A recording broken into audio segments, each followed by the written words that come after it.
Hoax. Hoax. Hoax. Hoax. Fakta dong. Fakta dong. Betul. Fakta. Hoax. Hoax. Hoax. Hoax.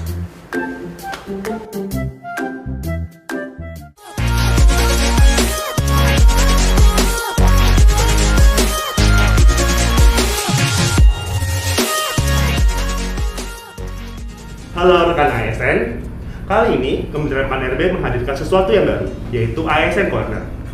ASN Corner akan membahas mengenai isu yang hangat seputar dunia ASN dan tentunya menghadirkan narasumber yang ahli di bidangnya. Dan dalam ASN Corner ini kita mempunyai sapaan khusus, yaitu rekan ASN. Rekan ASN tidak hanya terbatas bagi para ASN, namun juga kamu sebagai teman-teman dari ASN dan juga yang sedang memperjuangkan diri untuk menjadi ASN pada tahun ini. Sebelumnya, perkenalkan, saya Aldi Prima Putra, dan dalam ASN Corner episode 1 ini, kita akan membahas lebih dalam mengenai pengadaan formasi dalam seleksi CASN tahun 2021. Seperti yang telah kalian ketahui, pemerintah melalui Kementerian Pan-RB telah menerbitkan 3 peraturan tentang pengadaan seleksi CASN tahun 2021 ini. Di antaranya yaitu Permen Pan-RB nomor 27 tahun 2021 tentang pengadaan PNS, nomor 28 tahun 2021 tentang pengadaan P3KJF Guru, dan Permen Pan-RB nomor 29 tahun 2021 tentang pengadaan P3K untuk jabatan fungsional. Nah, bagi teman-teman yang merasa ketinggalan dalam sosialisasi peraturan tersebut, bisa klik link di bawah ini ya. Nah, rekan ASN, di sini tentunya saya nggak sendirian. Sudah bergabung bersama saya di sini ada Mbak Konita. Mbak Konita, apa kabar? Baik. Boleh diceritakan secara singkat Mbak mengenai latar belakang pekerjaan Mbak Konita dan dalam proses seleksi CASN tahun ini Mbak Konita bertugas sebagai apa? Halo, perkenalkan saya Konita Lady sebagai analis kebijakan di Kementerian Pan-RB. Saya tergabung dalam tim Panselnas untuk seleksi CASN di tahun 2021. Selain itu, saya juga sebagai tim penyusun Permenpan pengadaan CASN tahun 2021 dan validator usul kebutuhan di instansi daerah. Berarti bener banget nih rekan ASN kalau kita bertanya-tanya tentang formasi dalam seleksi CASN tahun 2021 ini ke Mbak Konita ya. Oke, Mbak Konita, jadi sekarang ini kan di media sosial maupun di pemberitaan juga udah ramai banget nih tentang formasi seleksi CASN, terutama tentang formasi, terus jenis-jenis kebutuhan, terus kayak persyaratan dan ketentuan. Mungkin bisa dijelasin Mbak, formasi yang paling banyak tuh dalam seleksi CASN ini ada apa aja ya? Ya, kita lihat secara nasional dulu ya. Nah, kalau untuk secara nasional itu jumlah penetapan kebutuhan keseluruhan di seluruh instansi itu sebesar 676.733. Ya, itu secara nasional. Lalu kalau secara per instansi, misalnya instansi pusat atau instansi daerah itu bagaimana Mbak? Ya, instansi yang melaksanakan pengadaan itu dari Kementerian dan Lembaga itu ada 54, kemudian pemerintah provinsi 33, pemerintah kabupaten kota 486. Oke, dari 676.000 formasi tersebut, kira-kira detailnya seperti apa ya Mbak? Kan sekarang ada 2 nih ASN, ada PNS dan juga ada P3K. Mungkin bisa dijelaskan lebih detail sama Mbak Konita? Ya, kalau untuk jumlah penetapan kebutuhan berdasarkan jenisnya itu ada CPNS dan P3K. Yang CPNS itu ada 128.016. Kemudian yang P3K ada 548.717. Wah, jauh lebih banyak untuk P3K ya Mbak ya? Iya. Mungkin rekan ASN di sini ada yang belum tahu nih Mbak tentang P3K itu apa, karena memang baru tahun ini kan. Mungkin Mbak Konita bisa menjelaskan secara singkat P3K itu sebenarnya apa sih? Ya, kalau untuk P3K itu dikhususkan bagi mereka yang udah berpengalaman. Nah, di persyaratan kali ini pengalamannya minimal 3 tahun dan itu khusus untuk tenaga profesional aja. Nah, kalau misalnya CPNS, usia dari 18 sampai 35 tahun itu bisa daftar. Nah, sedangkan untuk P3K dia itu bisa mendaftar dari usianya sebelum usia pensiun. Jadi di atas 35 tahun dia itu bisa daftar. Oke. Iya. Kayaknya menarik banget nih Mbak tentang P3K. Maksudnya masih banyak yang bisa digali karena ini merupakan sesuatu yang baru kan ya? Iya, benar. Mungkin gimana kalau nanti ada episode lain yang khusus membahas P3K kali ya? Iya. Akan lebih seru lagi sepertinya. Oke Mbak, selanjutnya nih kita mau tanya tentang jumlah kebutuhan CPNS dan P3K. Kira-kira instansi mana aja sih yang paling banyak membuka lowongan untuk CPNS dan P3K tersebut pada seleksi CASN tahun 2021 ini, Mbak? Nah, kita lihat untuk di pusat, di kementerian atau lembaga itu berdasarkan jumlah penetapan kebutuhannya 5 terbesar. Yang pertama, Kementerian Pendidikan, Kebudayaan, Riset, dan Teknologi. Yang kedua, Kementerian Hukum dan Hak Asasi Manusia. Yang ketiga, Badan Kependudukan dan KB Nasional. Yang keempat, Kementerian Kesehatan. Dan yang kelima, Kejaksaan Agung. Itu untuk instansi pusat ya Mbak ya? Iya. Nah, sedangkan kalau untuk instansi daerah bagaimana Mbak? Untuk provinsi, kabupaten, dan kota? Kita lihat untuk yang provinsi. Nah, 5 instansi dengan penetapan kebutuhan terbanyak. Yang pertama, Provinsi Jawa Barat. Yang kedua, Provinsi Jawa Timur. Yang ketiga, Provinsi DKI Jakarta. Yang keempat, Provinsi Jawa Tengah. Yang kelima, Provinsi Sumatera Utara. Ya, sedangkan untuk kabupaten dan kota bagaimana Mbak? Nah, untuk kabupaten kota sendiri, itu 5 instansi dengan penetapan kebutuhan terbanyak. Yang pertama, Kabupaten Tangerang. Yang kedua, Kabupaten Cilacap. Yang ketiga, Kabupaten Pandeglang. Yang keempat, Kabupaten Bandung Barat. Yang kelima, Kabupaten Majalengka. Berarti tadi udah dijelasin juga tuh ada instansi pusat paling banyak, ada 5 paling banyak. Kemudian provinsi, kabupaten, dan kota juga ada 5 paling banyak. Tapi bukan berarti instansi yang lainnya nggak buka banyak juga ya Mbak ya? Karena memang disesuaikan dengan kebutuhannya ya Mbak ya? Iya, betul. Oke Mbak, lalu untuk rekrutmen seleksi CASN tahun 2021 ini fokusnya kemana sih Mbak? Arah fokusnya itu seperti apa? Ya, kalau untuk tahun 2021 ini kita fokus ke tenaga kesehatan dan juga tenaga pendidikan. Terutama tahun ini kita ada buka untuk P3K secara umum. Untuk tenaga lain bagaimana Mbak? Untuk tenaga teknis itu ada dibuka sebesar 73.670. Nih, kita bisa lihat yang 5 terbanyak itu dari yang pertama penjaga tahanan. Kemudian di sini ada penyuluh keluarga berencana ahli pertama, penyuluh pertanian ahli pertama, penyuluh keluarga berencana terampil, dan analis perkara peradilan. Wah, berarti dari berbagai macam bidang ya Mbak ya, rekan ASN bisa mendaftar di seleksi CASN tahun 2021 ini karena selain memang formasinya yang dibutuhkan juga banyak, di 4 kali lipat ya daripada tahun sebelum-sebelumnya. Kemudian juga jabatannya juga banyak ya Mbak ya, yang dibuka dengan membutuhkan berbagai keterampilan khusus dan keahlian khusus. Dan untuk mempelajari tentang seleksi CASN sebelum dibuka nih Mbak, bisa lihat di mana aja sih Mbak? Ya, teman-teman sebelum mendaftar itu bisa pelajari dulu untuk Permenpan 27, 28, dan 29. Jadi dicek benar nih kualifikasi pendidikannya sesuai nggak sama yang teman-teman punya.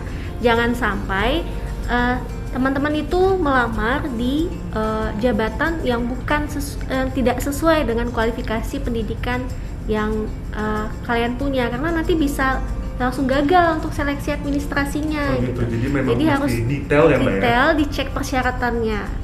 Oke. Nah, ngomong-ngomong tentang kualifikasi pendidikan Mbak, kan sekarang juga seperti yang kita lihat di media ataupun di media sosial seringkali ada yang clickbait tentang kualifikasi pendidikan, terutama tentang jurusan yang dibutuhkan. Nah, mumpung ada Mbak Konita di sini, bisa nggak sih dijelasin bidang pendidikan apa yang dibutuhkan dalam seleksi CASN tahun 2021 ini, Mbak?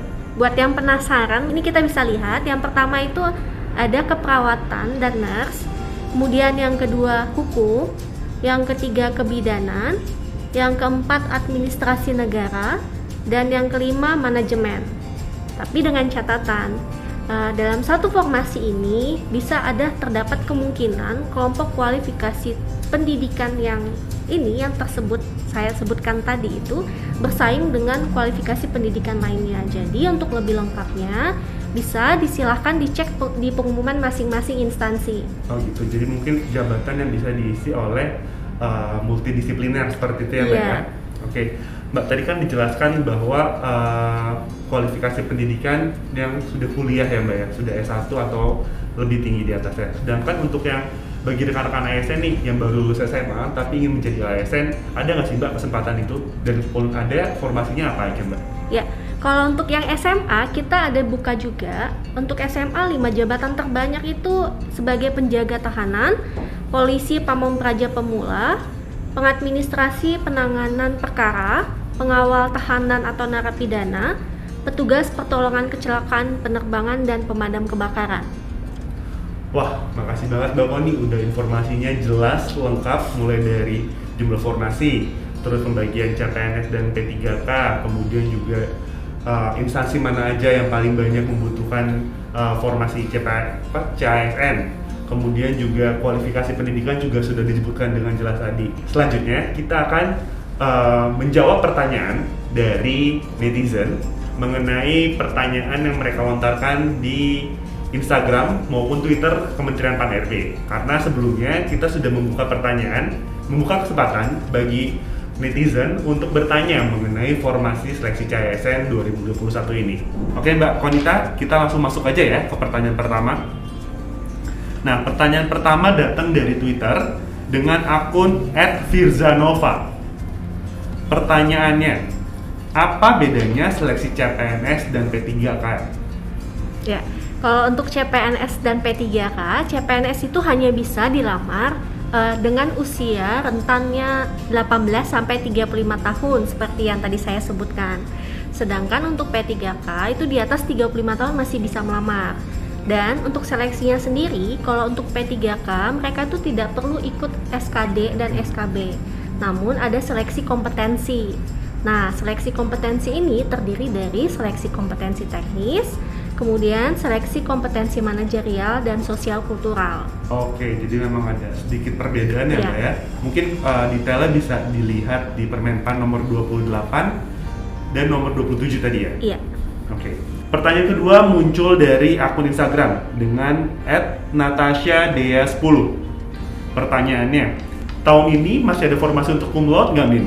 Mungkin maksudnya untuk formasi khusus secara keseluruhan kali ya? Ya. Langsung Mbak Konita bisa jawab? Ya, kalau untuk formasi khusus itu ada, sama seperti tahun lalu, kita buka formasi khusus untuk cum laude, diaspora, disabilitas, dan juga putra-putri Papua. Jadi buat teman-teman nih yang cum laude bisa daftar di formasi cum laude, dan juga untuk yang diaspora bisa daftar di formasi diaspora. Nah, tahun ini pemerintah juga aware loh terhadap teman-teman kita yang dari penyandang disabilitas, sehingga ada formasi khusus untuk disabilitas dan juga teman-teman bisa daftar juga di formasi umum. Oh, jadi formasi disabilitas bisa mendaftar di formasi umum ya? Bukan, maksud saya untuk penyandang disabilitas dia bisa memilih mendaftar di formasi khusus untuk disabilitas atau dia bisa mendaftar di formasi umum dengan persyaratannya sesuai dengan Permenpan itu. Oke. Ya, dan ada juga formasi putra-putri Papua buat teman-teman yang dari provinsi Papua atau Papua Barat bisa daftar di formasi khusus Papua Barat. Oke, lengkap banget tadi Mbak Konita udah menjelaskan terkait formasi khusus, jadi nggak cuma untuk cum laude doang ya Mbak ya, tadi ada disabilitas, ada diaspora, terus ada putra dan putri Papua dan Papua Barat ya. Oke, lanjut ke pertanyaan ketiga. Pertanyaan ketiga kembali lagi dari Twitter, datang dari akun @rizal_andrea14. Min, info dong soal P3K guru please. Nah, gimana nih Mbak tentang P3K guru, ada informasi apa yang bisa di-share? Ya, untuk tahun ini kita buka khusus untuk P3K guru. Nah, yang bisa daftar di P3K guru itu yang pertama yaitu dari THK 2. Kemudian dari guru non ASN yang terdaftar di Dapodik. guru swasta yang terdaftar di Dapodik, dan lulusan PPG, lulusan pendidikan profesi guru. Jadi untuk P3K guru ada 4 kriterianya ya? 4 kriteria yang bisa Tadi daftar. ada yang THK 2, Iya. guru non-ASN yang terdaftar di Dapodik, guru swasta yang terdaftar di Dapodik, dan juga lulusan pendidikan profesi guru atau PPG. Oke Mbak, selanjutnya, dan pertanyaan terakhir pada segmen kali ini. Iya. Pertanyaan selanjutnya datang dari Instagram dengan akun @berta282828, 28 sampai 3 kali nih. Ditanya, Min, beneran nggak sih tes P3K guru bisa sampai 3 kali? Gimana sih maksudnya? Nah, gimana tuh maksudnya Mbak Konita?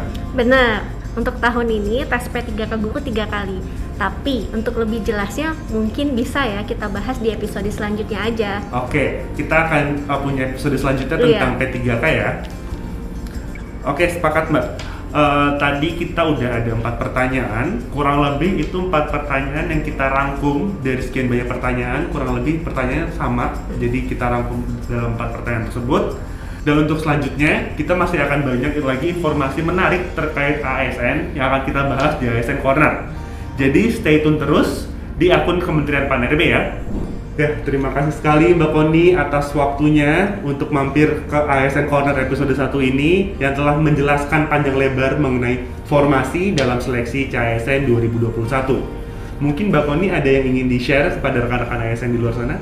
Iya, saya tidak bosan-bosannya untuk mengingatkan para pejuang NIP untuk membaca persyaratan dengan teliti sebelum mendaftar, supaya teman-teman bisa bergabung bersama ASN dan bangga melayani bangsa. Terima kasih sekali lagi untuk Mbak Koni atas waktunya untuk hadir di ASN Corner. Dan juga terima kasih bagi rekan-rekan ASN yang telah menonton acara ini. Semoga informasi yang kami berikan dapat membantu dan mencerahkan mengenai seleksi CASN tahun 2021. Dan kami tunggu di ASN Corner berikutnya.